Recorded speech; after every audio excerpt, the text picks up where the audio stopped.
말씀 보겠습니다. 하나님 말씀 창세기 15장 1절로 3절까지 말씀입니다. 창세기 15장 1절로 3절까지 말씀 다 찾으시셨죠? 그죠? 우리 다 자리에서 일어나서 하나님 말씀 우리 같이 읽겠습니다. 3절 말씀이니까 우리 다 같이 한번 읽도록 하겠습니다. 창세기 15장 1절로 3절까지 말씀으로 다 같이 읽겠습니다. 이후에 여호와의 말씀이 환상 중에 아브라함에게 임하여 이르시되 아브라함아 두려워하지 말라. 나는 내 하나님으로 너의 집을 이룬 상급이니라. 아브라함이 이르되 주 여호와여 무엇을 내게 주시려 하옵나이까.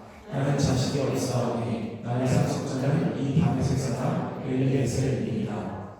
아브라함이 또 이르되 주께서 내게 실려주지 아니하셨으니 내 집에서 빌린 자가 내 상속자가 될 것입니다. 아멘. 잘 읽겠습니다. 기도하겠습니다. 하나님 고맙습니다. 하나님 우리가 또 2달 만에 이 자리에 모여서 하나님 앞에 예배하게 되었습니다. 하나님 이 현재 우리가 겪고 있는 이 코로나 사태로 인해서 우리가 함께 모이는 것에 대한 소중함과 우리의 평범한 일상의 삶이 얼마나 감사했는지를 다시 한번 돌아보게 됩니다. 하나님 우리가 간절히 바라고 원하는 것은 우리 사랑하는 우리 모든 청년들이 우리 다시 함께 모여서 기쁨으로 의정부가 제대드릴 수 있는 은혜를 저희 가운데 허락하여 주시옵소서. 또한 하나님 우리 사랑하는 청년들 영적으로 하나님 더욱더 이 코로나의 사태를 통해서 더욱더 우리 삶이 눌러지거나 우리 영적으로 우리가 더욱더 눌려 사는 것이 아니라 이제는 일어나서 하나님 다시 한번 우리가 하나님을 바라고 또 우리 주님을 기쁨으로 감사하며 나가는 우리 사랑하는 청년들의 삶이 될 수 있도록 하나님 인도하여 주시옵소서. 감사드리며 또 오늘 주신 말씀에 감사드리고 예수님의 이름으로 기도했습니다. 아멘. 네, 하나님 말씀 전하기 전에 먼저 우리 시신나 우리 비대위죠, 비상대책위원회, 코로나 비상대책위원회에서 저희가 이제 2020년도에 국회적 방향을 조금 바꿔야 될 필요성을 우리가 생각을 하게 되었습니다. 그래서 아무래도 이제 코로나 때문에 우리가 프로그램을 진행하는 것이나 수련회를 진행하는 것이 현실적으로 매우 어렵기 때문에 우리 이 시신나 공동체가 2020년도에는 어떤 방향으로 가야 되는 건가에 대해서 3가지를 좀 준비를 했는데 이제 아마 주보를 보시면 간단하게 나와 계실 거예요. 주보에 2번에 나와 있는데 첫 번째는 뭐냐면은 1대1 모임의 강화입니다. 우리 이제 CM 모임을 저희가 하면 좋은데 당분간은 저희가 특별히 청년이다 보니까 세상의 메시지나 이런 것들이 우리에게 민감하게 다가오기 때문에 단체로 한꺼번에 모여서 이 모임하는 것이 어렵기 때문에 오늘부터 1대1 모임을 진행하도록 하겠습니다. 오늘은 첫날이기 때문에 자유롭게 모이시면 됩니다. 그냥 마음 많이 보신 분들끼리 모여서 오늘 말씀에 대해서나 자기 삶에 대해서 나누는 시간을 갖고 아마 다음 주부터는 아마 저희 리더십에서 이렇게 지정을 해드릴 수도 있을 것 같아요. 그래서 그 부분에 대해서는 이번 회의에서 이번 주에 다시 회의에서 결정해서 다음 주부터 이제 당분간 CM 모임이 어렵기 때문에 일단 CM을 중심으로 1대1 모임을 갖는 형식으로 우리가 모임을 진행하도록 하겠습니다. 2번째로는 소그룹 제자 훈련을 진행하도록 하겠습니다. 소그룹 제자 훈련은 많은 인원이 원래 성경 공부를 진행하려고 했는데 그게 좀 어려워요. 그래서 좀 소규모로 성경 공부를 좀 진행하려고 합니다. 그래서 한 10주 정도 저희가 강의 준비한 게 있는데 그것을 우리 청년들 전체가 다 참여할 수 있도록. 그래서 요일은 한 3명 정도가 인원을 이제 이렇게 시간을 맞춰서 제가 그 시간을 조정해서 같이 모여서 우리 신부나 공동체가 2020년 남은 한 해 동안 모두가 기간과 상관없이 여러분의 어떤 의사나 시간의 스케줄을 제가 봐서 제가 성경 공부를 진행할 수 있도록 진행하도록 하겠습니다. 마지막 3번째로는 동아리 모임을 활성화하겠습니다. 이제는 이 교회 공동체가 모이는 것이 현실적으로 좀 어렵죠. 왜냐하면 아무래도 교회가 모인다고 하면은 사람들이 인식이나 이런 것들이 어렵기 때문에 사실 저희가 모이지 않고서는 우리의 어떤 신앙이 이 공동체 속에 유지하기 굉장히 어렵거든요. 그래서 교회의 어떤 정기적인 모임이나 프로그램은 제가 하지만 교회 이외적으로 어떤 우리 기호나 아니면은 뭐 예를 들어서 축구나 뭐 또 우리가 하고 있는 게 있잖아요. 그 뭐죠? 마라톤이나 이런 식으로 우리가 인계적으로 할 수 있는 활동들을 저희가 청년부에서 좀 더 지원을 해서 청년들이 교회의 정기적 모임을 제외한 나머지 모임을 모이게 해서 조금 우리 공동체에서가 또 우리 서로 교제할 수 있는 그런 공동체를 만들어줘야겠다 생각을 하게 됐습니다. 그래서 이 세 가지를 저희가 중시해서 아마 2020년도에는 이런 목표를 방향으로 가야 될 거라고 생각을 하고 특별히 우리 비대위원회에서 우리 그렇게 결정을 했습니다. 그래서 청년들 잘 기억해 주시고 또 우리 시누나가 여러분의 영적 성장을 위해서나 여러분의 영혼을 위해서 최선을 다하고 있다는 것을 꼭 기억해 주시고 또 기도를 하고 있다는 것을 기억해 주시기를 부탁드리겠습니다. 자, 오늘 저는 창세기 15장 1절 3절의 말씀을 중심으로 하나님은 나의 방패요 상급입니다라는 말씀을 제목으로 좀 말씀을 전하겠습니다. 하나님은 나의 방패요 상급입니다라는 말씀의 제목입니다. 여러분 오래됐죠, 그죠? 제가 2월달 마지막 설교로 봤던 2월 마지막 주 설교를 준비했는데 설교 못했더라고요. 그래서 2월 셋째 주가 아마 마지막으로 예를 드렸던 것 같아요, 그렇죠? 제가 지금까지 설교했던 전체적인 주제가 뭐냐면 여러분 기억하십니까 혹시? 뭐냐면 믿음의 길을 지고 제가 계속 설교하고 있어요. 그러니까 우리는 어떤 삶을 살아가고 있냐면 우리 인생이 무의미하고 그냥 하루하루를 무의미하게 지나가고 있는 것 같지만 실제로는 우리의 삶은 그렇지 않다는 거였어요.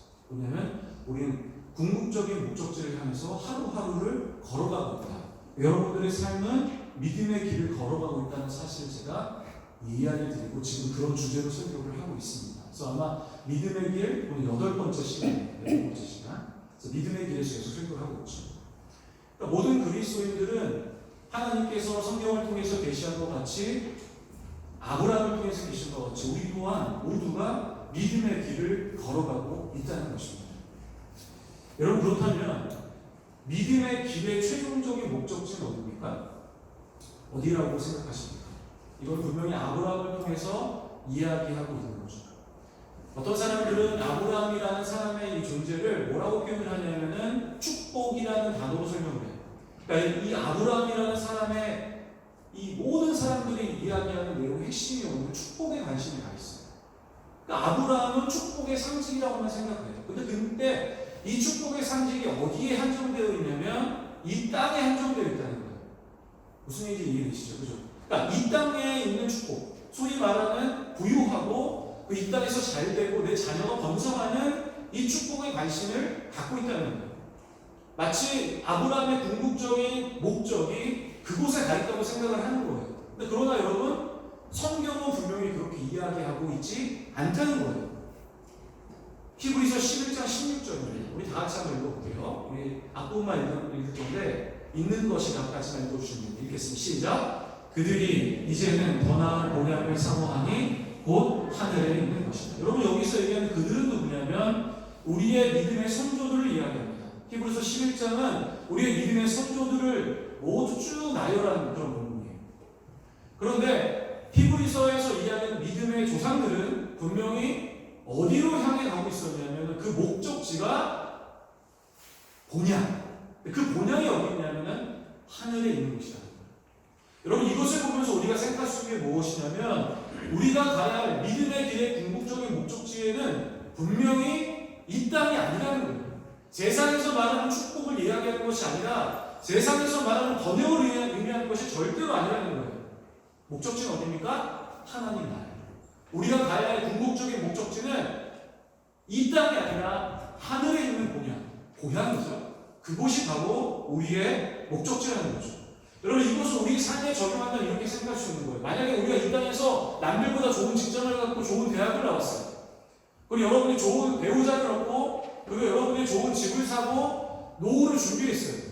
여러분 그렇다고 한다면 여러분이 이 땅에 무언가를 이뤘어요. 그럼 여러분 이것을 기뻐해야 됩니까? 아니죠. 어떤 청년들이 나는 이 땅에서 이룬 게 없다라고 얘기하는 청년도 있어요. 나는 이 땅에서 이룬 것도 가진 게 없다라고 얘기해요. 여러분 그 청년의 말이 맞습니까? 물론 그 관점의 것은 맞죠. 하지만 그리스도인의 관점에서 본다고 한다면 전혀 틀린 얘기예요. 왜냐하면 우리가 이 땅에서 이루어야 할 것, 그것은 무엇입니까? 하나님 나라. 하늘에 있는 본향, 그곳에 가는 것이 우리 궁극적인 목적이기 때문에 만약에 이 땅에서 우리가 무언가를 이뤘다고 하더라도 그것은 궁극적인 목적이라고 말할 수가 없다는 거예요. 우리 사랑하는 시인과 청년들 모두가 우리 인생, 믿음의 길을 걸어가고 있는 우리의 궁극적인 목적지인 하나님 나라까지 안전하게 도착하시기를 주님의 이름으로 축원하며 열심히 기도하겠습니다. 근데 문제는 뭐냐면 우리가 이 믿음의 길을 한 걸음 한 걸음 걸어가다 보면은 우리가 이 길을 비껴나갈 때거나 혹은 돌아가거나 아니면 완전히 길을 잃어버려서 도저히 갈 수 없는 상황에 처하게 되는 거죠. 그게 어떤 일이냐, 바로 우리 인생에 우리가 상상할 수 없는 여러 가지 문제라는 거예요. 인생이라는 것은 수학 공식적으로 딱 떨어뜨릴 수가 없어요. 수학 공식은 x값을 기억으로라도 x값을 금방 찾을 수가 있잖아요. 그렇지 않습니까? 그런데 찾을 수가 없어요. 어떤 공식으로 대입을 해도 우리의 인생의 미래를 절대로 계산할 수 없는 거예요. 이게 우리의 인생이라고 말할 수 없죠. 예측 불가능한 인생. 그리고 우리가 생각했던 것과는 전혀 다르게 진행되는 인생, 이것이 바로 우리 인생인데, 이런 일들을 우리 삶 가운데 특별히 어렵고 긍정적인 일보다는 부정적인 일들이 우리 가운데 일어났을 때 우리 삶의 방향, 다시 이야기하면은 우리의 믿음의 길을 쭉 걸어가는 인생의 부분에서 굉장히 어려움이 온다는 거예요. 오늘 본문의 창세기 15장에 보면 하나님이 아브라함에게 자신을 막 드러내세요. 그러면서 하나님은 아브라함에게 뭐라고 말씀하시면, 나는 너의 방패고 내가 너의 상급이다라고 얘기하는 거예요. 결론부터 이야기한다면 여러분, 우리에게는 바로 방패, 하나님이 우리 방패요, 하나님이 우리의 상급이 된다는 신앙이 필요해요. 여러분, 아브라함에게 오늘 본문의 예로 얘기 드리지만 큰 인생의 어려움이 찾아오게 됩니다. 그러자 하나님이 자신을 드러내시는 거예요. 나는 너의 방패요, 나의 상급이다라고 이야기를 하시는 거죠. 여러분, 왜 하나님이 아브라함에게 자신의 존재를 이렇게 나타내겠습니까? 우리가 쉽게 생각할 수 있죠. 왜 그런 존재를 나타내시죠? 당연한 거죠. 묻겠습니까? 하나님은 아브라함 너의 방패가 될 수 있고 너의 상급이 될 수 있기 때문에 그분을 인식하고 또 신뢰하고 믿는다고 한다면 내가 아브라함 너에게 그 모습을 보이겠다라고 하는 선포예요. 그냥 무의미하게 하나님이 이야기하는 게 아니에요. 자신의 존재를 드러내면서 내가 너에게 그런 존재가 될 수 있음에 대해서 선포를 하는 거죠. 우리 사랑하는 청년들에게 이러한 신앙이 분명히 있어야 될 줄 믿습니다. 저는 오늘 이러한 마음으로 오늘 본문을 중심으로 이 세 가지 교훈을 좀 전해보려고 합니다. 첫 번째로는요, 우리의 인생이라는 것은 바로 예측 불가능한 상황의 연속이라는 거예요. 우리 다 같이 한번 1절 한번 좀 읽어보겠습니다. 우리 다 같이 한번 1절 읽겠습니다. 이후에 여호와의 말씀이 환상 중에 아브라함에 임하여 이르시되 아브라함아 두려워하지 말라 나는 내 방패요 너의 지극히 큰 상급이니라. 여러분, 1절의 이야기를 보면은 사실은 우리가 1절을 보면서 아주 오래된 아브라함의 인생, 하나님의 부르심을 받고 나서 창세기 12장부터 14장 3장밖에 안 되지만 오랜 기간의 일들에 대한 어떤 아브라함의 감정과 그 상태를 분명하게 표현하고 있어요. 이게 뭐라고 하냐면 이후에라고 표현해서 이게 보면 주창 얘기하고 있습니다. 이후에를 이제 원어를 보면은 뭐라고 표현하냐면 이 일들이 모두 있은 후에 이렇게 표현해요. 이 일들이 모두 있은 후에. 그러니까 이 일들이라는 걸 여러분이 창세기 12장하고 13장을 저하고 봤으니까 아시는 이야기들 몇 가지가 있지 않습니까? 그러니까 여러 가지 일들을 겪어봤는데 아브라함의 상태가 어떠냐면 이렇다는 거예요. 아브라함이 두렵다는 거예요. 하나님이 아브라함에게 두려워하지 말라고 얘기했다는 것은 아브라함이 담대하게 이 일을 열심히 하고 있으면 그런 얘기 하겠습니까? 그렇지 않죠. 그 일을 담대하고 담대하게 하지 않고 두려워하기 때문에 하나님이 이렇게 말씀을 하시겠죠. 그리고 자신의 존재를 드러낸다는 거예요. 아브라함이 지금 뭐가 두려웠을까요? 지금 창세기 15장의 이 현재의 상황에서 아브라함이 두려워하고 있을 때는 크게 두 가지. 첫 번째는 뭐냐면 창세기 14장에 있었던 일이 뭐냐면은 그들라 오멜이라는 왕 사건이에요. 자신의 조카였던 롯이 그들라 오멜이라는 가나안 북부 동맹에게 잡혀가요. 그래서 아브라함이 자신의 조카를 버릴 수 없기 때문에 자신의 용맹하던 군사 318명을 데리고 가나안 북부로 찾아갑니다. 문제는 뭐냐면 그들라 오멜이라는 왕이 무려 군대가 당시에 10만 정도, 학자들이 10만을 예상하는데 10만의 군사가 있었다는 거예요. 여러분의 성경에서 이런 얘기 많이 해요. 기브온의 300용사. 300용사가 미디안의 수십만의 군대를 멸절시켰다는 얘기 기억하시죠? 그런데 우리가 잘 모르는 사건이 이 사건. 뭡니까? 바로 아브라함이 318명의 군사로 그들라 오베르 왕이 10만 명의 군사를 무찌른 거예요. 근데 문제는 뭐냐면 318명의 군사로서 다 멸절시켜버렸는데, 멸절시켰지만 그들라 오베르는 당시에 이 메소포타미아에 있던 문명이 있던 가장 유력한, 가장 힘이 센 왕이었어요. 그래서 국력이 사실 10만이 죽는다고 해서 국력이 완전히 꺾일 수 있는 나라가 아니에요. 그렇기 때문에 사실은 아브라함은 뭘 두려웠겠습니까? 본인이 가지고 있던 군사는 318명밖에 없잖아요. 그러니까 다시 그들라 오면이 쳐들어올 수 있는 가능성을 생각하는 거예요. 그러면은 과연 내가 그때는 318명으로 10만 명의 군사를 무찔렀죠. 내가 또 한 번 무찔릴 수 있을까? 라는 생각을 하게 되는 거예요. 그런 두려움이 그에게 있었다는 거예요. 두 번째 고민이 있었는데 그게 뭐냐면 창세기 15장 2절에 보면은 이렇게 얘기하죠. 아브라함이 이르되 주 여호와여 무엇을 내게 주시려 하나이까? 나는 자식이 없사오니 나의 상속자는 이 다메섹 사람 엘리에셀입니다. 여러분 이게 무슨 고민입니까? 자신의 상속자에 대한 고민이에요. 사실 이제 우리의 시대로 하게 되면 조금 이제 비교가 되겠지만 자녀가 없다는 수준으로 생각하면 되지 않을까? 요즘 뭐 자녀를 키우지 않은 자녀를 낳지 않는 부분이 있기 때문에 이게 좀 와닿지 않을 수 있는데 당시에 문화적으로 봤을 때 아들을 낳는다는 것이 매우 중요해요. 그리고 자신의 친구, 자기가 몸으로 낳은 아들을 상속자로 세워서 그 당시에 그 족장 문화를 이어갈 수 있는 것으로 굉장히 중요해요. 만약에 자녀가 없다는 것은 사람들 인식 속에 뭐가 있었냐면은 굉장히 부정적이고, 학자들은 심지어 이렇게까지 봐요. 아브라함이 75세에 부를 받아서 갈 수 있었던 이유가 뭐냐면 아브라함이 75세에도 자녀가 없었기 때문이다.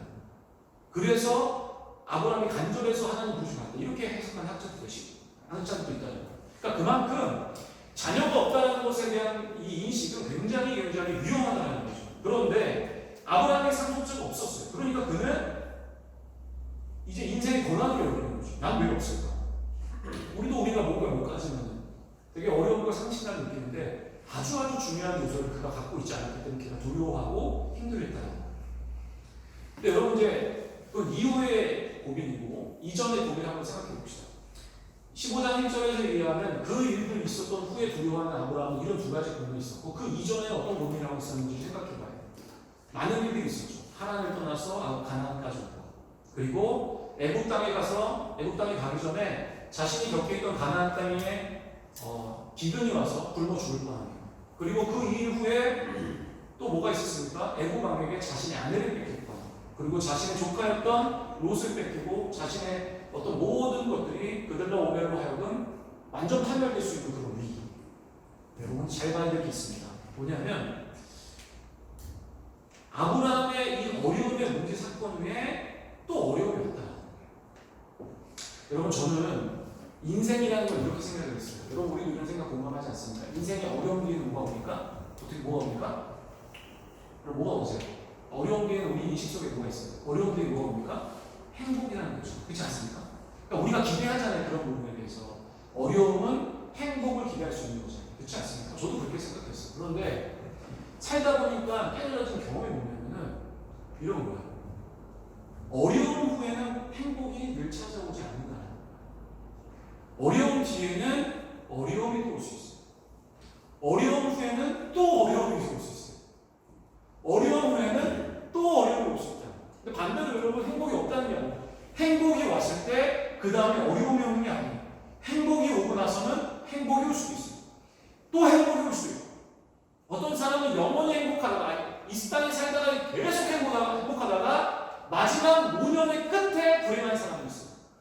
여러분 이걸 무엇을 이야기하냐면 아브라함은 분명히 하나님과 함께하기 때문에 그의 인생이 어려움 속에 이후에 행복이 차지할 거라 생각할 수 있어요. 하지만 아브라함의 인생, 우리가 소위 말하는 축복받은 인생이라고 여겼던 아브라함의 인생은 실제로 그렇게 행복했습니까? 아니에요. 역경과 고난의 연속이었다는 거예요. 여러분 다시 얘기하면 인생이라는 것은요 예측 불가능한 상황이에요. 우리는 이 아브라함을 통해서 볼 수 있는 거고 우리의 인생의 선배들을 통해서 알 수 있는 거고 또 제가 저의 삶을 통해서 스스로 알 수 있는 거죠. 여러분 어떤 사람이 코로나를 예상할 수 있었겠어요? 여러분 코로나가 이 땅에 와서 지금 우리가 이렇게 예배드릴 거라고 어느 누가 상상했겠어요? 어떤 누구도 상상할 수 없어요. 지금은 이 상황 상상해본 사람 있습니까? 어떤 누구도 상상할 수 없었어요. 이렇게 예배 뜰에 떨어져 앉고 그리고 인사하는 것도 부담스러운 이 상황이 우리 가운데 있을 줄 몰랐죠. 우리 직장을 잃을 거라고 누가 생각했겠어요? 내 사업이 안 될 거라고 누가 생각했겠어요? 아무도 생각할 수 없는 거예요. 그런데 그 일들이 우리 인생에 일어날 수 있는 거라는 거예요. 여러분 예측 가능할 수 없는 이 시대가 온다는 거죠. 제가 신문을 보는데 유발 하라리라는 사람이죠. 사피엔스를 지은 유발 하라리가 이런 아무래도 가장 이 땅에서 요즘에 현재 가장 영향을 미치기 때문에 이제 신문 기자, 유명 신문 기자가 찾아가서 물어봤습니다. 이제 주제는 뭐냐면은 코로나 사건 이후에 이 사회적 변화에 대해서 얘기하는 거예요. 근데 그때 이제 네 가지 변화에 대해서 얘기하는데 서론에서 전제로 이야기했던 것이 있어요. 그 얘기가 제 아내의 어떤 가슴으로 되게 많이 받았어요. 그러니까 무슨 얘기냐면 이 얘기하는 거예요. 이제 그대로 제가 번역을 해보면 번역에 오늘 저기 보면 이거는 이렇게 읽으셨죠. 이제 시대를 코로나 이전과 이후 시대로 볼 수 있다. 그러나 더욱 중요한 것은 더 이상 코로나 이전 시대로 돌아갈 수 없다. 많은 사회적 변화가 있을 거라고 생각하고 이전같이 우리가 생각할 수는 없을 것이다라고 얘기하는 거죠. 물론 저는 그 얘기를 100% 신뢰하지 않습니다. 중요한 것은 우리가 이 사회적 변화와 이 사람의 이야기를 통해서 우리가 한번 생각해보고 우리 신앙을 돌아본다고 한다면 어떻게 해야 되냐. 이렇게 무쌍 정말 우리가 변화 예측할 수 없는 이런 시대. 좋은 일이 이후에는 불행한 일이 찾아올 수도 있고 또 불행한 일은 좋은 일이 찾을 수 있다는 또 공식 같은 그런 인생의 어떤 계산이 절대 맞지 않는데 이럴 때 우리는 어떻게 해야 되냐고 깨어 있어야 돼요. 제가 여기 청년들한테 어제 되게 감정적으로 해서 카톡을 보냈잖아요. 그렇지 않습니까? 너무너무 감정적으로 카톡을 보냈는데 아마 제 감정이 느껴지셨을 거라 생각해요. 저는 너무너무 영적 위기라고 생각하고 있어요. 사실 지금. 어떤 청년들은 잘 지내고 있는 정도 있지만 제가 느끼는 청년들의 이야기, 제가 신방을 해서 지금 계속 신방을 하고 있는데 신방들이 얘기하는 크게 이야기하는 두 가지. 첫 번째, 직장생활하는 청년들이 이런 얘기를 하는 거예요. 예전에도 교회에 대한 인식이 안 좋았는데 지금은 많이 물어본다는 거예요. 너 교회 다니니? 뭐 그리스도인이 모르냐? 너 교회 다니니? 이렇게 물어본다는 거예요. 그래서 만약에 교회 다닌다고 하면 너 이번 주 교회 갔니? 이 얘기를 물어본다는 거예요. 그러니까 무슨 얘기냐면은 너가 교회 간다는 것에 대한 부정적 인식을 이전에 부정적으로 생각하지 않았던 사람들도 그런 메시지를 주면서 청년들의 영향을 받으면서 자기도 모르게 교회나 이런 그리스도인의 어떤 신분에 대해서 부정적인 인식이 점점 생겨간다. 이게 첫 번째. 두 번째는 뭐냐면 이런 거예요. 편안하다는 거예요. 교회 나오고 싶지 않다는 거예요. 집에서 예배 드리니까 친구 만나기도 편하고 부모님하고 식사도 하면서 가정의 분위기도 좋아졌고 막 이런 여러 가지 얘기를 해주는 거예요. 그런 얘기 들으면서 너무너무 제 마음속에 영적인 긴장감이 들어요. 여러분 이런 사회적 혼란과 이런 코로나의 위기를 누구도 생각할 수 없었죠. 근데 이 위기가 일어나고 우리는 어떻게 있어야 되냐 생각을 해봐야 돼요. 이렇게 사회무쌍한 정말 변화무쌍한 이 시대에 우리는 어떻게 있어야겠습니까? 깨어 있어야죠. 마가복음 13장 37절에 이렇게 얘기합니다. 오늘 제가 바깥으로 보내드렸죠. 깨어 있으라. 내가 너희에게 하는 이 말은 모든 사람에게 하는 말이야. 이렇게 하는 거죠. 우리는 반드시 깨어 있어야 한다는 것을 기억하시길 주님의 이름으로 축원합니다. 두 번째로는요, 본문을 통해서 알 수 있는 것은 뭐냐면 하나님의 이해와 우리 이해가 너무나도 다르다는 것을 우리가 본문을 통해서 좀 알 수 있어요. 이 본문에서 크게 두 가지 차이점을 알 수가 있는데 첫 번째는 뭐냐면요, 이 하나님의 시계와 사람의 시계가 다르다는 거예요. 우리가 좀 많이 들었던 얘기를 하죠. 하나님의 시계, 우리의 시계 다르다는 거죠. 그러니까 우리가 생각했던 시점에 그 일이 일어나지 않는다는 것을 본문을 통해서 알 수 있어요. 사실 이제 하나님 아브라함 부르셨죠. 하나님 아브라함 부르시고 그리고 나서 부르시자마자 첫 번째로 하신 약속이 있어요. 그게 뭔지 아십니까? 자손의 번성의 약속이에요. 이게 창세기 12장 2절에 보는 얘기예요. 하나님이 내가 너의 자손을 번성하게 하겠다라고 이미 약속을 딱 해주세요. 그런데 문제는 뭐냐? 12장의 사건 이후에 수년이 지나고 나서도 이 아브라함에는 자녀가 없었다는 거예요. 그래서 아브라함이 하나님 앞에 통보하는 거예요. 창세기 12장 2절에 보니까 이렇게 얘기하죠. 12장 2절 다음 또 넘겨주세요. 아브라함이 이르되 주 여호와의 무엇을 내게 주시려 하나이까 나는 자식이 없사오니 나의 상속자는 이 다메섹 사람 엘리에셀입니다. 엘리에셀은 누구냐면은 아브라함이 다메섹을 지나다가 다마스커스라고 하죠. 바울이 옛날에 그 이제 자기가 회개하고 3년 동안 머무르던 이 다마스커스라는 곳이 있었는데 이곳에서 엘리에셀이라는 사람을 만나요. 근데 아마 제가 봤을 때는 아브라함이 상당히 마음에 들었다는 거예요. 마음에 들었다고 생각을 해요. 왜냐하면은 마음에 들지 않았으면 자신의 사실 첩이나 자식, 자녀들이 있었을 수 있거든요. 사실은 드러나지 않았기 때문에. 근데 이 다메섹 사람, 자신이 마음에 들어있던 그 엘리에셀이라는 사람은 자신의 후계자로 선택했다는 거죠. 그런데 사실은 엘리에셀을 신뢰하는 마음도 있었지만 더 큰 마음은 무엇에 있었냐면 이런 거죠. 뭐냐면 나에게 자식이 없다는 거. 하나님이 나를 부르실 때 약속하시지 않았습니까? 하나님, 오늘 분명히 1절에서 나한테 이렇게 얘기하시셨잖아요. 하나님은 나의 상급이라고 얘기하시지 않습니다. 그런데 하나님은 저에게 그 상급을 주시지 않았다는 거예요. 여러분, 근데 이 15장 사건 이후에 이 하나님 바로 자녀를 주셨냐? 그렇지 않아요. 언제 주셨냐면은 드디어 부르심을 75세에 받았는데 25년이 지난 100세의 아들 낳은 거죠. 그의 상급이 언제 이루어지냐면 무려 25년이 지나고 나서 이루어지는 거예요. 여러분, 만약에 여러분이 하나님 앞에 기도했는데 여러분이 만약에 지금 만약 20살이라고 생각한다면 여러분 하나님 저에게 배우자를 주십시오라고 기도했어요. 근데 배우자를 45세 정도 생각했어요. 여러분이 받아들일 수 있습니까? 포기하지 않겠습니까? 그런데 아브라함은 다음 주에 이제 얘기하겠지만 그래도 믿는다. 그러니까 하나님의 시계와 사람의 시계라는 것이 분명히 다르다는 우리가 첫 번째 알 수 있다는 거죠. 여러분, 두 번째로 뭐가 다르냐면요, 이게 달라요. 우리가 생각하는 상급의 개념과 하나님이 생각하는 상급의 개념이 다르다는 거예요. 여러분, 상급이라는 거 뭐냐면 사람이 어떤 무언가를 노력해서 얻는 것을 상급이라고 이야기하죠. 그렇지 않습니까? 그런데 하나님이 말하는 상급과 우리의 상급이 다르다는 거예요. 여러분, 소위 우리가 이 세상적으로 생각했을 때 우리가 어떤 걸 노력해서 얻으려고 한다면 뭘 생각합니까? 이 상급의 개념은 뭡니까? 이런 거죠. 자녀이고 이제 우리 부모 입장에서, 그리고 우리 청년들에게는 어떤 부유하기도 하고 재물이기도 하고 어떤 자리이기도 하고, 그렇지 않습니까? 여러분이 무언가를 소유하는 것에 대한 관점이죠. 그래서 아브라함도 사실은 이 얘기를 잘 우리가 깊이 보면은 그가 원했던 것은 당시에 누구나 가지고 있었던 이 상속자가 그에게 있어야 된다고 생각하는 거죠. 그게 자신의 상급이라고 생각했던 거예요. 그러니까 하나님이 상급이라고 말하는데 하나님 저에게 자녀가 없다고 얘기했다는 것은 이 상급을 뭐로 본 겁니까? 자녀로 본 거예요. 그런데 여러분, 아주 중요한 사실이 여기 얘기하는 거예요. 오늘 아주 너무너무 중요한 사실인데 15장 1절 한번 읽어보세요. 하나님이 말씀하신 상급이 무엇인가 잘 한번 읽어볼게요. 다시 다 같이 읽겠습니다. 이후에 여호와의 말씀이 환상 중에 아브라함에게 임하시되 아브라함아 두려워하지 마라. 나는 내 방패요 너의 지극히 큰 상급.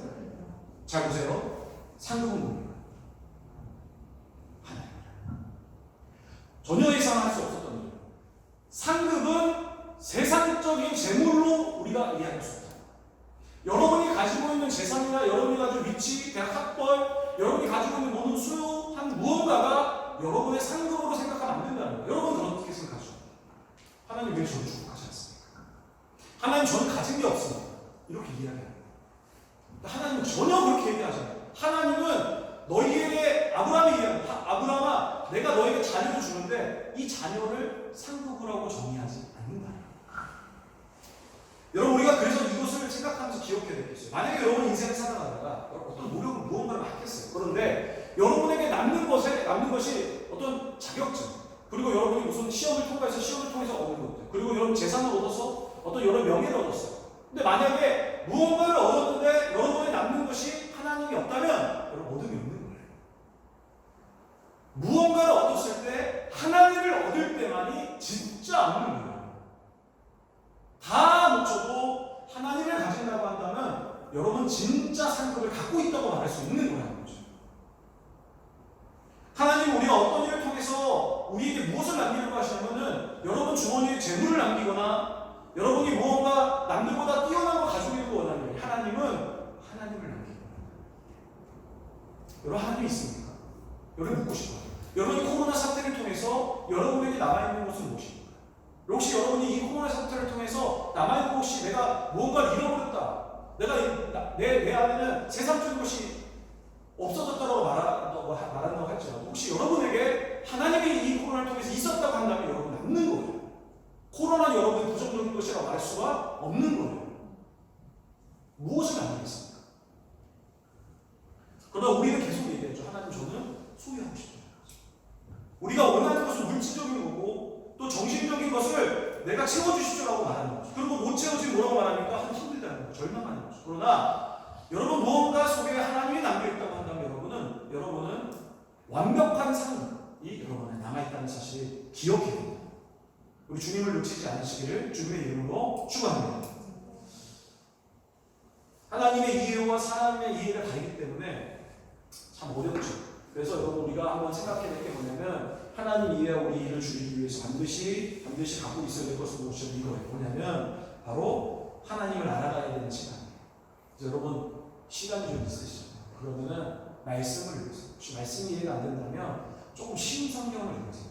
그리고 그것이 어렵다고 한다면 이제 우리 청년부에서 실시하는 성경 공부를 참여하시길 주님의 이름으로 축원합니다.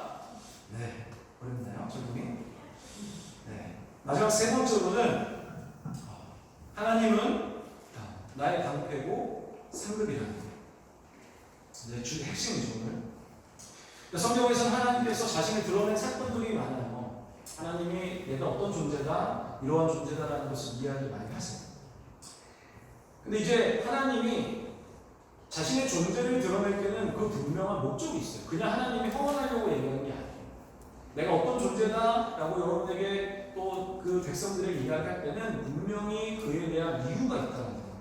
그 이유는 뭐냐면 이겁니다. 하나님께서 존재를 나타내실 때의 이유는 바로 그 백성에게 자신의 존재를 성취하기 위해서다. 그러니까 다시 얘기하면 뭡니까? 아브라함에게 이 얘기를 했다는 것은 아브라함의 삶을 통해서 하나님이 방패이시고 그리고 상급이심을 드러내기 위함인 거죠. 그럼 이제 출애굽기 3장에 보면 이제 모세가 나타나요. 모세가 하나님 앞에 부르심을 받아요. 야, 너는 가서 저 애굽에 있는 200만 명이 넘는 이스라엘 내 백성을 구원하라. 이렇게 이제 명령을 내리세요. 그리고 나는데 이제 아브라함이 벌써 중생활을 한 지 시간이 430년이나 지났거든요. 그러면은 그들이 하나님의 물론 자신의 조상이 하나님을 믿고 있었던 신앙이 있었다라고 이제 학자들은 기록을 하는데 430년 동안 지났기 때문에 이제 모세가 거꾸로 묻는 거예요. 하나님 그러면 당신이 이스라엘 백성이 하나님이었는데 만약에 사람들이 너가 나를 너의 이제 하나님, 너가 지금 믿는 신이 우리를 부르려고 한다는데 그럼 그의 이름은 무엇인가?라고 묻는다고 한다면 어떻게 이름을 대해야 되냐 물어보는 거예요. 그랬더니 하나님이 이렇게 얘기해요. 출애굽기 3장 14절이에요. 이게 뭐라고 이렇게 얘기하죠. 하나님이 모세에게 이르시되 나는 스스로 있는 자이다. 또 이르시되 너는 이스라엘 전에 이같이 이르기를 스스로 있는 자가 나를 너에게 보내셨다. 그러니까 하나님이 이렇게 말씀하시는 거죠. 이스라엘 백성이 만약에 이제 너한테 누가 보내냐고 물으면은 스스로 있는 자가 너를 보낸다라고 얘기하는 거예요. 이 존재를 나타내는 거죠. 스스로 존재하는 자. 영어로는 표현하면 이렇게 표현하죠. I am that I am. 이렇게 표현하죠. I am that I am. 이게 무슨 얘기냐면은 이제 한국 번역 번역으로는 스스로 있는 자인데 조금 더 제가 이 영어 번역을 조금 이해하기 쉽게 설명을 드리면 무슨 뜻이냐면 이거예요. 무슨 뜻이냐면 이런 겁니다. 나는 내가 되고자 하는 대로 존재할 수 있는 자. 그러니까 뒤에 있는 비동사는 되다의 의미가 있어요. 그러니까 내가 존재하는 대로 존재할 수 있는 자. 내가 될 수 있는 대로 존재할 수 있는 자가 아니다. 그러니까 결국 이것은 무엇을 얘기하냐면 인간은 내가 무언가가 될 수 없는 존재죠. 그렇지 않습니까? 그런데 하나님은 인간과 분명히 대조되는 개념을 설명을 정확하게 지금 하고 있는 거예요. 너희는 뭔가 되길 원해도 될 수 없지만 나는 그럴 수 있는 존재야. 하나님의 무한하신 이 능력과 하나님의 그 존재를 그들에게 보여주기 위해서 하나님은 자신의 존재를 드러내십니다. 나는 스스로 있는 자다. 그런데 하나님의 존재를 나타내고 나서 모세는 그 말씀을 믿고 이스라엘 백성도 그 말씀을 믿고 애굽 땅에서 200만이 넘는 이 많은 이스라엘 백성이 나오게 되는데 이제 믿고 나왔잖아요. 그리고 나서 그 이후에 하나님이 애굽 땅에서 기적을 일으키시는데 10가지 재앙입니다. 네, 이것은 무엇을 얘기하냐면 인간이 될 수 없는, 인간이 할 수 없는 그 존재의 능력을 애굽 땅에서 펼치시죠. 결국엔 여러분 홍해에서 무슨 일이 일어납니까? 이런 거죠. 당시 가장 최강의 군대였던, 당시 최강의 전차를 보유하고 있던 애국 군대를 홍해 이 바다로 다 몰살시켜버려요. 엄청난 일이죠. 다시 얘기해드린다면 하나님께서 자신의 존재를 나타내시고 그 존재를 믿었더니 하나님은 그 일을 그 백성에게 나타내신 거죠. 이게 하나님의 영적 원리라는 거예요. 자신의 존재를 드러내고 그걸 믿는 자들에게 그 존재를 나타내신다라는 거예요. 오늘 다시 얘기해드립니다. 아브라함에게 자신이 방패고 하나님의 방패고 상대 되신다고 이야기했던 이유는 뭡니까? 이런 거예요. 너가 그들 가운데 막 두려워하지. 그리고 너가 자식이 없어 두려워하고 있지. 이 두 가지 문제가 안 된다는 거예요. 왜냐하면 내 자체가 방패고 상급이기 때문에 나를 믿으면 너가 그 말씀을 믿고 나가면 내가 너의 방패의 존재가 되어주고 내가 너의 상급이 되어주겠다는 거예요. 하나님의 능력을 아브라함에 보이시겠다고 하는 결단의 선포예요. 그냥 선포. 우리 시민날 준비하는 거예요. 여러분 오늘 제가 창세기 15장 말씀으로 우리 시민날 청년들에게 이 말씀을 전한 이유는 뭐겠습니까? 하나님이 이 말씀을 주셔서 청년들에게 이 말씀을 전한 이유는 뭐냐면 이거죠. 이런 거 아니겠습니까? 현재 이 어려운 상황이죠. 어려운 상황 속에서 하나님께서 시신난 청년들에게 방패가 되어주시고 그리고 상급이 되어주시겠다고 하는 선포를 여러분에게 지금 이야기합니다. 근데 여러분 조건이 있어요. 이거는 우리가 믿어야 돼요. 그 하나님을 우리가 신뢰해야 되는 거죠. 우리 사랑하는 청년들 모두가 이 방패 되시고 상급 되신 하나님을 믿으시기를 주님의 이름으로 축원합니다. 그럼 여러분 이제 우리가 방패와 상급의 의미를 조금만 제가 설명해드리고 이제 말씀 마치려고 하는데, 여러분 방패라는 거는 약간 성경에 보면요, 성경은 조금 이제 대비되는 게 있는데 성경에서는 여러분 방패의 반대적인 단어는 뭡니까? 칼이나 검이죠. 그런데 하나님은 자신의 칼이나 검으로 설명할 수 없어요. 공격자의 입장에서의 설명은 아니에요. 근데 하나님은 이상하게도 다윗의 시를 통해서 시편 통해서 제일 많이 말씀하시는 표현이 뭐냐면 방패, 요새. 그러니까 뭔가 보호자의 역할을 하나님 우리에게 설명하고 싶었던 것 같아요. 이 방패의 기능이 뭡니까? 전쟁에 나간 군사가 옛날 고대 영화 보면 그런 걸 많이 보는데 긴 창이나 아니면 칼들로 싸워. 그리고 기병들을 맞이하게 됐어요. 기병들이 자기들 지금 발과 옮기려고 하는 거예요. 군사는 무음을 준 거예요. 그런데 어떻게 하냐면 창을 공격을 받을 때 방패를 받습니다. 칼에 공격을 할 때 방패를 받습니다. 말이 자기를 덮치려고 할 때 어떻게 하냐면 방패를 위로 세워요. 그리고 나서 방패를 뛰어넘게 만들어요. 그럼 이것이 방패 역할.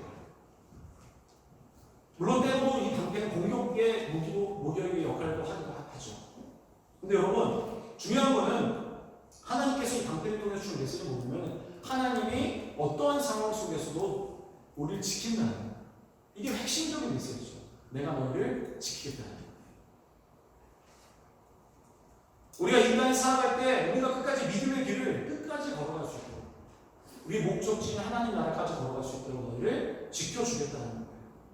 끊임없는 인생의 다양한 문제가 우리에게 올지라도, 특별히 이 코로나 사태가 우리에게 올지라도 너희가 하나님이 나의 방패로 나의 상급이라는 사실을 믿는다면 하나님은 우리를 지켜주시겠다라고 우리가 분명히 이야기하고 계신다는 거예요. 근데 우리가 하나 잊지 말아야 될 게 있어요. 그게 뭐냐면 방패는 오직 하나님이에요. 방패는 세상에 어떤 도구를 지칭해서 하나님 방패로 이야기한 적이 없어요. 이건 도구다. 돈이 방패다. 너희가 세운 그 학업이나 너희 직장이 방패다라고 이야기를 하신 적이 없다라는 거예요. 하나님은 오직 하나님만이 우리의 방패가 되신다고 분명히 이야기했어요. 시편 33편 20절에 이렇게 얘기하죠. 그는 우리의 도움과 방패다. 우리도 우리가 이 땅에 살아갈 때 우리 삶을 지키기 위해서 많은 것을 가지려고 하죠. 방패를 많이 만들잖아요. 이런 방패처럼 노후까지 안정된 보장을 하고 있어요. 근데 그거는 보장이 안 되는 거예요. 우리 다음으로 하나 또 우리가 알아야 될 상급, 두 번째로는요, 상급이라는 개념이에요. 근데 이 상급을 영어로 이제 번역을 하면 킹 제임스 버전에서는 이렇게 표현해요. exceeding great reward라고 표현해요. 그러니까 exceeding이라는 건 exceed가 뭐냐면 이런 뜻이에요. 넘어서다라는 뜻인데 이 넘어서다의 그 전제가 뭐냐면 한도를 넘어서다. 여러분이 신용카드를 한도 넘는 카드를 좋아하지 않습니까? 그런데 한도를 넘어서는 뛰어넘다 이거예요. 그러니까 하나님이 이 익스딩이라는 단어를 통해서 우리가 알 수 있는 건 뭐냐면은 우리의 허용 한도를 넘어서는 그만한 이 이제 상급을 주시는 그 하나님의 크기를 얘기해요. 근데 거기 쓰는 뒤에 뭐가 오냐? 그레이트라는 단어. 그레이트는 큰이라는 뜻이에요. 그러니까 바로 한도를 뛰어넘을 만큼 큰 바로 보상이 되시는 분이 누구냐면은 하나님 그 자체가 되신다는 거죠. 이 상급이란 이 개념을 우리가 이해할 때 무엇을 이해해야 되냐면 결과론적 관점을 이해해요. 그러니까 결국 하나님의 모든 우리 인생의 모든 결과를 하나님께서 책임지시는 거죠. 그러니까 하나님의 이 상급되신 우리가 인정하고 믿는다면은 우리 인생의 모든 결과를 하나님께서 책임져 주시겠다는 메시지를 우리 분명히 이해해야 된다는 거죠. 여러분 우리 청년들 꼭 부탁할 게 있어요. 뭐냐면 어떤 청년이 왜 이제 이렇게 말씀을 전하면 도대체 우리 삶에 뭘 적용해야 되냐 물어봐요. 그런데 여러분 말씀을 설교로 잘 들으시고 잘 들으면서 여러분의 믿음을 세워나가면 되는 거예요. 이게 여러분이 오늘 여러분이 전하는 말씀이에요. 그러니까 여러분이 그냥 듣고 끝나는 것이 아니라 오늘 말씀을 통해서 이 사실을 분명하게 믿어야 한다는 거예요. 하나님이 우리의 방패 되시고 상급 자체가 되신다는 것을 믿어야 되는 거죠. 여러분 이 믿음이 우리 가운데 있으면 환경 가운데 흔들리잖아요. 환경 가운데 점점점 믿음이 커가면서 우리의 이 흔들림이 이 폭이 적어지는 거예요. 이 믿음이 커집니다. 근데 문제는 뭐냐면 하나님을 신뢰하기보다 우리는 어떻게 하냐면은 이렇게 생각하는 거죠. 하나님을 신뢰하거나 믿기보다는 세상에 나가서 어떻게 하냐면은 우리의 방패를 계속 만들려고 해요. 어떤 사람은 돈의 방패를 세우고 어떤 사람은 우리의 위치의 방패를 세우는 거예요. 남성은 여성을 방패로 세우려고 하고 여성은 남성을 방패로 세우려고 해요. 그것이 마치 우리의 방패로 우리의 믿음에 보장되는 보험처럼 생각하는 거죠. 근데 분명하게 여러분 무엇인지 아십니까? 우리가 세운 방패는 다 무너진다는 거예요. 분명하게 무너진다는 거죠. 어떤 사람은 평생 자신을 방패로 삼아온 사람도 있어요. 자신이 만든 방패로 삼아온 사람도 있어요. 그러나 죽음이라는 커다란 그늘이 그에게 찾아와요. 그러면 그 방패는 소리 없이 없어져요. 어둠 속에. 하지만 여러분 우리가 믿는 그 방패 하나님을 믿는다면 우리 인생의 이 죽음의 방패도 바로 빛이 되신 예수님께서 소망으로 바꾸시는 은혜가 우리가 분명히 있다는 거예요. 우리 산충년들 하나님이란 방패는 절대 무너지지 않아요. 우리가 세우는 방패를 세우려고 하지 마시고 무엇보다도 우리가 해야 될 것은 하나님이란 방패를 세우시기를 주님의 이름으로 축원합니다. 그래서 하나님 우리에게 이렇게 말씀하셨어요. 베드로전서 1장 5절에 보면 이렇게 얘기합니다. 우리 다 같이 한번 읽어보겠습니다. 읽겠습니다. 너희는 말씀에 나타나기로 예비하신 구원을 얻기 위하여 믿음으로 말미암아 하나님의 능력으로 보호하심을 받아냅니다. 이건 무엇을 얘기합니까? 하나님은 우리의 믿음을 통해서 이 땅에서 하나님의 능력을 수행할 수 있게 해요. 이게 그리스도의 특권이에요. 베드로전서 1장 9절입니다. 같이 읽겠습니다. 믿음의 결국 영혼의 구원을 받아요. 여러분 우리가 가지고 하나님이 세우신 방패를 우리가 믿고 오지 않으면 무슨 일이 일어나냐면 바로 죽음의 근도, 소망의 하나님 나라로, 소망의 빛으로 변화될 수 있는 데가 우리가 믿다. 말씀을 정리하면 여러분 방패라는 것은 이 방패를 사용하기 위해서 중요한 조건이 있어요. 뭐냐면은 방패는 반드시 전쟁에 들고 나가야 된다. 그리고 그거를 사용해야 된다. 아무리가 방패가 좋은 방패를 들고 있어도 어떤 것도 뚫을 수 없는 방패를 갖고 있다고 할지라도 우리가 들고 있지 않는다면 아무 소용이 없는 거예요. 하나님께서 우리의 방패가 되시고 그리고 상급 되신다는 사실을 우리가 믿고 그 방패를 높이 들고 전쟁에 들고 나가지 않는다고 한다면 여러분 아무 의미가 없어요. 결국 우리는 똑같이 죽게 될 거고 다치게 될 거예요. 여러분 코로나 사태가 우리가 잠깐 진정될 것 같죠. 근데 의학학자들이 얘기하기로는 정확한 건 백신이 나오기 전까지는 어떤 결과도 예상할 수 없다. 다시 창궐할 수 없다. 그리고 경제 전문가들이 이야기하는 건 뭐냐면 지금이 주가가 하락하고 많은 사람들이 지금 많은 사람들이 실직하지 않습니까 지금?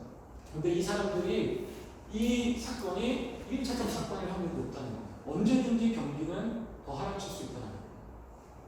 여러분이 가지고 있는 주식이 여러분의 인생을 보장할 수 없어요.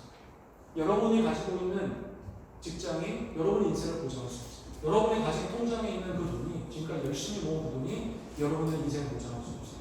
여러분이 지금 만나고 있는 그 배우자가 될 그 남자친구 여자친구가 여러분의 인생의 방패가 될 수 없어요. 정확합니다. 우리는 무엇을 의지해야 됩니까? 하나님을 의지해야 돼요. 이러한 일이 일어날수록 우리가 환경에 영향을 받잖아요. 믿음의 길을 가다가 어려움이 사건이 터지고 그 방패가 무너질 때마다 우리가 어떻게 합니까? 믿음의 길에서 이탈해버리잖아요. 그게 핵심이에요.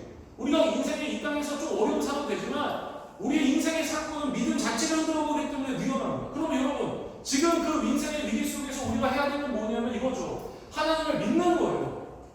하나님을 우리의 방패와 상급이신 우리가 믿는 거예요. 그렇다고 한다면 여러분의 어떤 환경과 이런 이 코로나 사태의 모든 환경들이 해결될 수 있다는 거예요.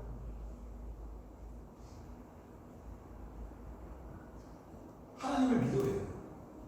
우리 사도행전 15장의 말씀처럼 우리의 방패 되심과 상급 되심을 믿어야 합니다. 믿음을 가지고 기도해요. 그리고 믿음으로 이 땅을 담담하게 살아갑니다. 그러면 하나님은 믿는 자에게 능치 못하는 그 하나님께서 여러분 삶 가운데 반드시 일하시고 또 모든 이 코로나의 문제를 분명히 좀 해결할 것이라고 믿습니다. 우리 사람처럼 위기 속에서 그렇게 기도하고 우리 믿음을 지켜야 되고 또 사회적으로 우리가 함께 이겨내시기를 주님의 이름으로 축원합니다.